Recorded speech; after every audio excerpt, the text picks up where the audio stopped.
Hello, I'm James A. Browning, currently living in Westminster, Colorado, and I'm an REO broker or bank-owned broker.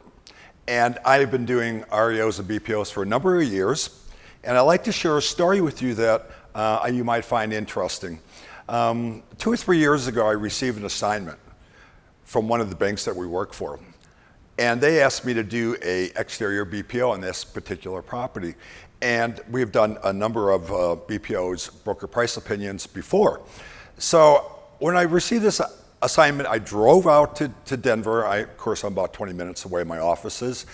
And when I drove to the property and got out of my car and looked at the address, I was amazed how big this mansion was. I knew when I did my preliminary work, due diligence on it, that it would be a large building, but I didn't really expect what I saw. This building was built in 1890, 1888, somewhere through there, depending on who you talk to.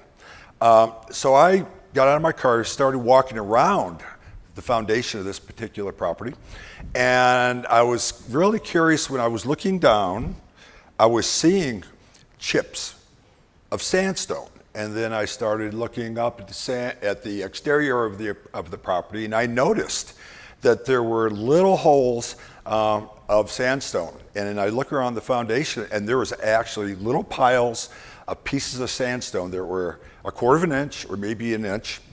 And I thought to myself, well, what's going on? And I thought, well, I probably need a hard hat if these are actually falling down from the 3rd-story building of this property.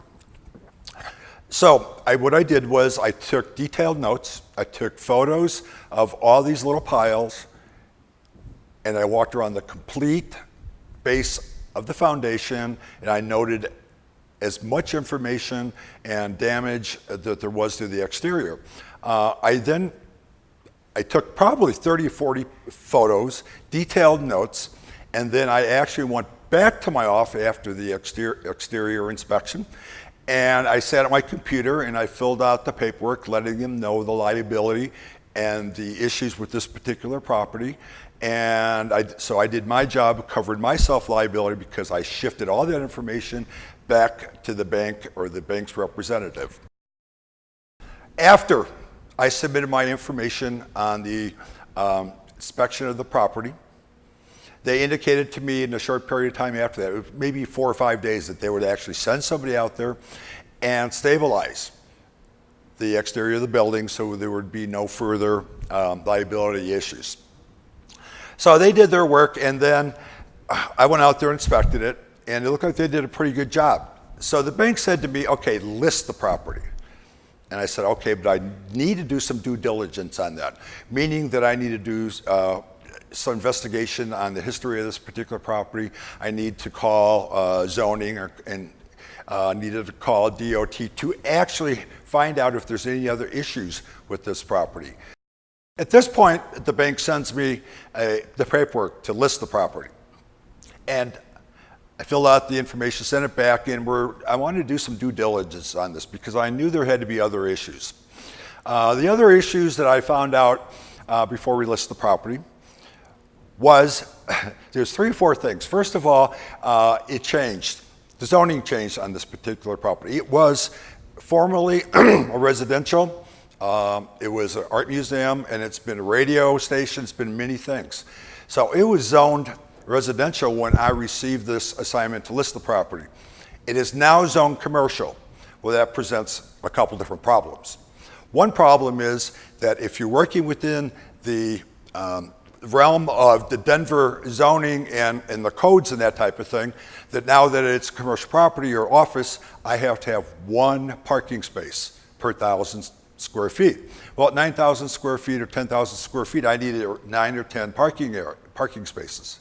Well, if you look at the property behind me, you could find that the floor print of this particular building was 9 or 10,000 square feet, and so it took up 80 or 90% of the footprint of the property, of the land, I should say.